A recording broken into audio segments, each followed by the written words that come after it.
മേഖലയാണ്. ഒപ്പം നിരവധി വാഹനങ്ങൾ ആ പ്രദേശത്ത് നിർത്തിയിടാറുണ്ട്. ദേശീയപാതയാണ്. വിശ്രമിക്കാൻ വേണ്ടി ആളുകൾ വാഹനം രാത്രി സമയത്തും മറ്റും നിർത്തിയിടുന്ന ഒരു സ്ഥലമാണ്. അങ്ങനെ ഒരു വേള ഒന്ന് കണ്ണടയ്ക്കാൻ വേണ്ടി, ഒന്ന് വിശ്രമിക്കാൻ വേണ്ടി ഒരുങ്ങുമ്പോഴാണ് വലിയൊരു മല പതിച്ചു വന്ന് ഈ വാഹനങ്ങൾക്ക് മുകളിലേക്ക് വീണത്. നമ്മുടെ അർജുനും കാണാതാവുന്നത് ആ ദുരന്തത്തിലാണ്. ആ സ്ഥലത്തിൻ്റെ പ്രത്യേകത എന്താണെന്നും ഇപ്പോഴത്തെ സാഹചര്യം കൂടി നമുക്ക് വിശദമായി തന്നെ പരിശോധിക്കാം. KP അഭിലാഷ് ഉണ്ട്.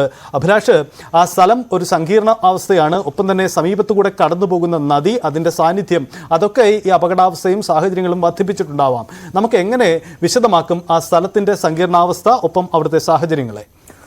സജിത്ത്, അർജുന്റെ അപകടത്തെ സംബന്ധിച്ച് നമുക്കറിയാം കേരളത്തിൽ വലിയ പ്രതിഷേധം തന്നെ ഉയരുന്ന ഒരു പശ്ചാത്തലമുണ്ട്. അതായത് അർജുൻ അപകടത്തിൽപ്പെട്ടതിന് ശേഷമുള്ള രക്ഷാദൗത്യം ഏറെ വൈകിപ്പോയി എന്നുള്ളത്. ഇന്നിപ്പോൾ 6ാം ദിവസമാണ് അർജുന് വേണ്ടി തെരച്ചിൽ നടക്കുന്നത്. ഒരുപക്ഷെ അർജുൻ അപകടത്തിൽപ്പെട്ടത് കേരളത്തിലായിരുന്നുവെങ്കിൽ പണ്ടേ അർജുനെ രക്ഷപ്പെടുത്തുമായിരുന്നു, അതിനുള്ള സംവിധാനങ്ങൾ നമുക്കുണ്ടായിരുന്നു എന്ന തരത്തിലൊക്കെയുള്ള പ്രതികരണങ്ങൾ വരുന്നുണ്ട്. ഒരു പരിധിവരെ രക്ഷാദൗത്യം വൈകിപ്പോയി എന്നതിൽ തർക്കമില്ല. എന്നാൽ സജിത്ത് സൂചിപ്പിക്കുന്നത് പോലെ അതിസങ്കീർണമായ രക്ഷാദൗത്യം തന്നെയാണ് ഇപ്പോൾ പുരോഗമിച്ചുകൊണ്ടിരിക്കുന്നത്. ഒരുപക്ഷെ മലയാളി പ്രേക്ഷകരെ സംബന്ധിച്ചിടത്തോളം അത്ര എളുപ്പത്തിൽ ഇക്കാര്യം വിശദീകരിക്കുക എന്നത് ശ്രമകരമാണ്. കാരണം നമ്മുടെ ഭൂപ്രകൃതിയിൽ നിന്ന് അല്പം കൂടി വ്യത്യസ്തമായ ഭൂപ്രകൃതിയിലൂടെ കടന്നു പോകുന്ന ഒരു പ്രദേശത്താണ് ഈ അപകടം ഉണ്ടായിട്ടുള്ളത് എന്നതാണ്. അതിന്റെ ഡേറ്റകൾ, വിശദാംശങ്ങൾ ആണ് നമുക്ക് ഈ ഗൂഗിൾ മാപ്പിന്റെ സഹായത്തോടെ പ്രേക്ഷകരുമായി പങ്കുവെക്കാൻ ശ്രമിക്കുന്നത്.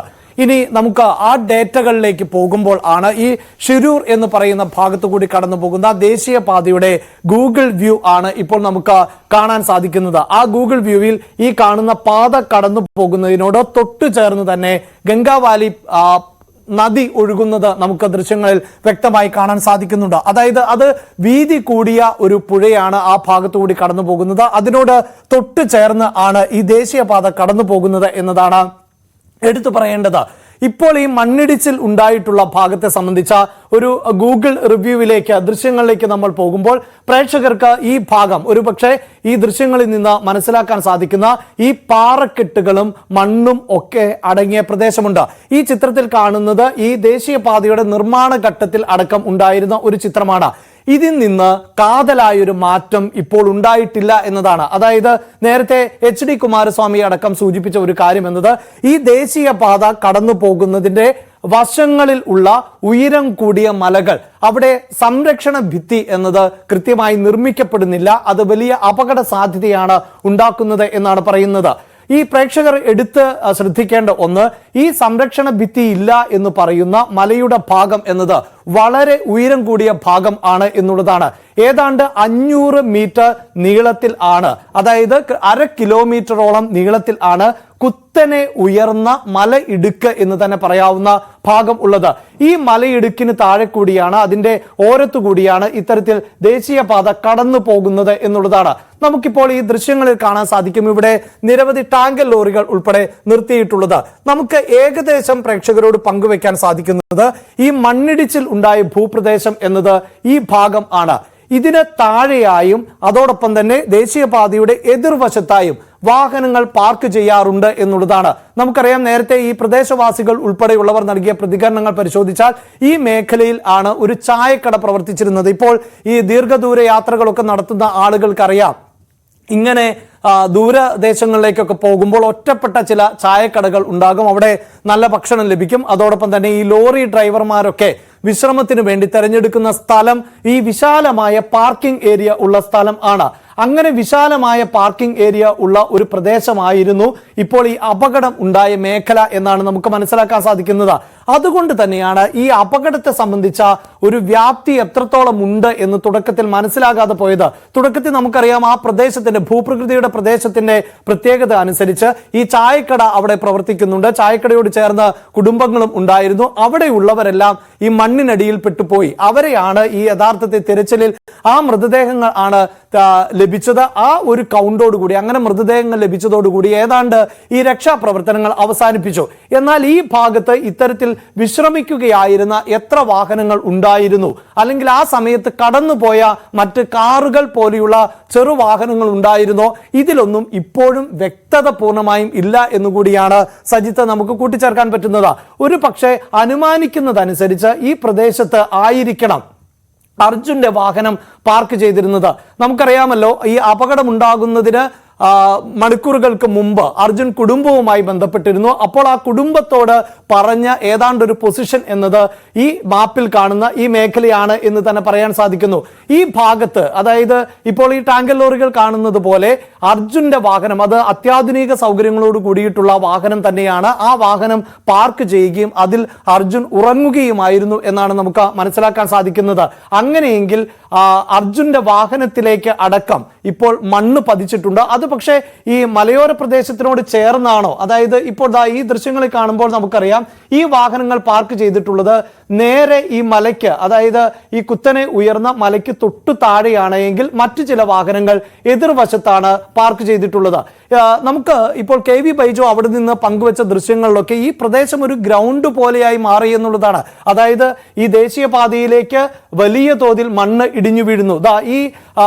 ഈ പില്ലർ എന്നത് നമുക്കറിയാം, ഈ ദേശീയപാതയിലേക്ക് മണ്ണിടിഞ്ഞതിന്റെ പില്ലർ ഉൾപ്പെടെയുള്ള ദൃശ്യങ്ങളാണ് നമുക്ക് അവിടെ നിന്ന് ബൈജു പങ്കുവച്ചപ്പോൾ കാണാൻ സാധിക്കുന്നത്. അതായത് ഒരു പ്രദേശം പൂർണ്ണമായും ഇടിഞ്ഞ് താണ് മണ്ണ് ഈ റോഡിലേക്ക് പതിച്ചു എന്നുള്ളതാണ്. അതാണ് ഞാൻ പ്രേക്ഷകരോട് പറഞ്ഞത്. നമ്മൾ ചിന്തിക്കുന്നതിനപ്പുറത്തുള്ള ഇപ്പോൾ നമ്മൾ പ്രേക്ഷകരുമായി പങ്കുവെക്കുന്ന ദൃശ്യങ്ങൾ കാണുക.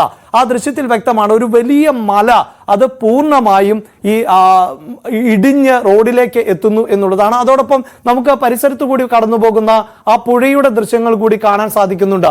ആ പുഴ എന്നത് ദേശീയപാതയുടെ മറുഭാഗത്താണ് എങ്കിൽ അതിന്റെ മറ്റൊരു ഭാഗത്തുള്ള ഈ ഉയരം കൂടിയ മല, ഇനി നമ്മൾ വീണ്ടും ഈ മാപ്പിലേക്ക് വരുമ്പോൾ ഇപ്പോൾ പ്രേക്ഷകർ കണ്ട ആ റിവർ ആണ് ഈ കടന്നു പോകുന്നത്.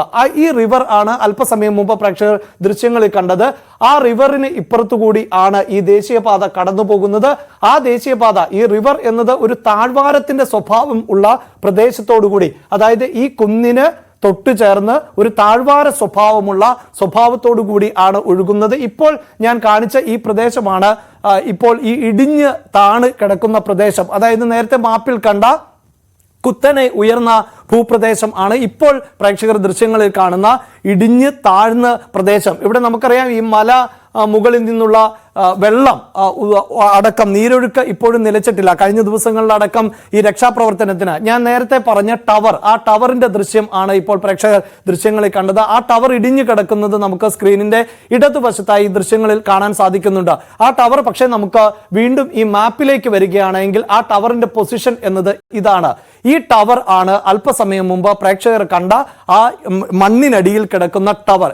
ഇപ്പോൾ പ്രേക്ഷകർക്ക് കുറച്ചുകൂടി വ്യക്തമാകുന്നു ഈ ടവർ. അപ്പോൾ അത്രയും വലിയ ഒരു ക്വാണ്ടിറ്റിയിൽ അളവിൽ ആണ് ഈ മണ്ണ് റോഡിലേക്ക് വീണത്.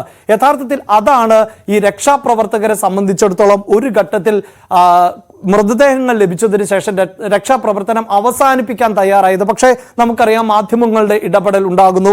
ആ അപകടത്തിൽ ഒരു മലയാളി പെട്ടിട്ടുണ്ട് എന്ന് ആ കുടുംബം ഉറപ്പിച്ചു പറയുന്നു. അതോടുകൂടിയാണ് യഥാർത്ഥത്തിൽ കർണാടക സർക്കാരും ഉണർന്നു പ്രവർത്തിച്ചത് എന്ന് വേണം നമുക്ക് മനസ്സിലാക്കാൻ. ഒരു ജീവനെങ്കിലും ശേഷിക്കുന്നുണ്ട് എങ്കിൽ അത് തിരികെ വേണം എന്ന് കേരളം ആവശ്യപ്പെടുന്ന ഒരു സാഹചര്യം. മാത്രവുമല്ല അർജുന്റെ കുടുംബം പറയുന്നത് ഫോൺ റിംഗ് ചെയ്തിരുന്നു എന്നുള്ളതാണ്. ഇപ്പോൾ നമുക്ക് ഈ പ്രേക്ഷകർക്ക് വിൻഡോയിലായി കാണാൻ സാധിക്കുന്നത് അതിന്റെ ഒരു ആകാശ ചിത്രം എന്ന് പറയാൻ സാധിക്കും. ഒരു ഭാഗത്തു കൂടി പുഴ വിശാലമായി കടന്നു പോകുന്നു. ആ പുഴയിലെ ദൃശ്യങ്ങൾ തന്നെ പ്രേക്ഷകർ ശ്രദ്ധിക്കുക.